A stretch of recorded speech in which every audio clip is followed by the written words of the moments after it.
नमस्कार, मैं शालिनी और आप देख रहे हैं टाइम्स ऑफ लेजेंड। आइए बढ़ते हैं आज की बड़ी खबर की ओर। हिमस्खलन प्रभावित क्षेत्र में मजदूरों के आवास पर उठे सवाल, 4 की मौत।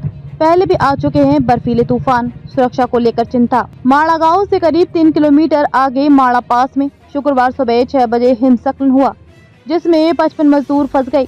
सेना और भारत तिब्बत सीमा पुलिस ITBP ने 2 दिनों तक लगातार बचाव अभियान चलाकर अधिकांश श्रमिकों को सुरक्षित निकाल लिया, लेकिन इस घटना में 4 मजदूरों की जान चली गई। अब सवाल ये उठ रहा है कि आखिर इन मजदूरों के आवास ऐसे संवेदनशील स्थान पर क्यों बनाए गए, जहां पहले भी हिमस्खलन की घटनाएं हो चुकी हैं। यह घटना एक बार फिर सरकारी एजेंसियों की कार्यशैली पर प्रश्न चिन्ह लगा रही है। पहले से ही संवेदनशील रहा है ये इलाका। माड़ा गांव के स्थानीय निवासियों का कहना है कि जहां मजदूरों के कैंप लगाए गए थे, वह इलाका पहले से ही हिमस्खलन के लिए संवेदनशील माना जा रहा है। स्थानीय निवासी धर्मेंद्र नैथानी ने बताया कि इस क्षेत्र में पहले भी कई बार हिमस्खलन की घटनाएं हो चुकी हैं। बावजूद इसके श्रमिकों के लिए इस जगह का चयन किया गया, जिससे उनकी जान जोखिम में पड़ गई।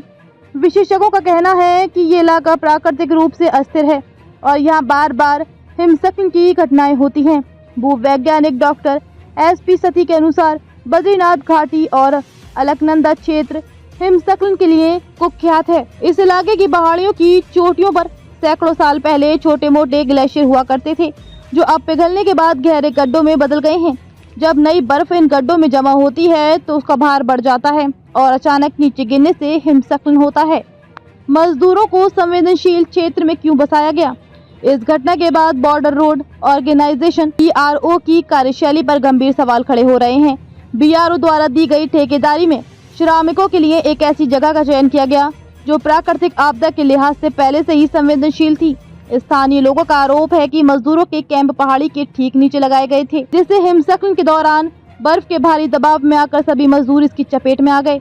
उनका कहना है कि इस तरह की घटनाओं से बचने के लिए श्रमिकों को सुरक्षित स्थानों पर ठहराने की व्यवस्था की जानी चाहिए थी। हिमस्खलन का वैज्ञानिक कारण। भूवैज्ञानिक के अनुसार हिमस्खलन तब होता है जब ताज़ा गिरी बर्फ का भार अधिक हो जाता है और वह अचानक नीचे गिरने लगती है।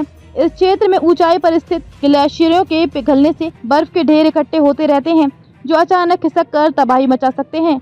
डॉक्टर SP सती ने बताया कि 2021 में गिरती घाटी में हुए हिमस्खलन के बाद उन्होंने एक पत्र प्रकाशित कर ऐसे संवेदनशील क्षेत्रों को चिन्हित किया था जहाँ भविष्य में हिमस्खलन की संभावना थी। माड़ा के पास जहाँ मजदूरों का कैंप स्थित था, वह भी इसी तरह के एक संवेदनशील क्षेत्र में था।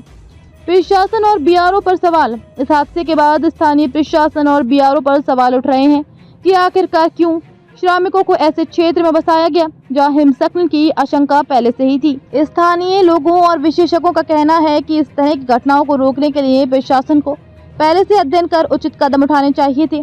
खबरों में अब तक के लिए बस इतना ही। फिर होगी आपसे मुलाकात, तब तक के लिए नमस्कार और देखते रहिए टाइम्स ऑफ लेजेंड।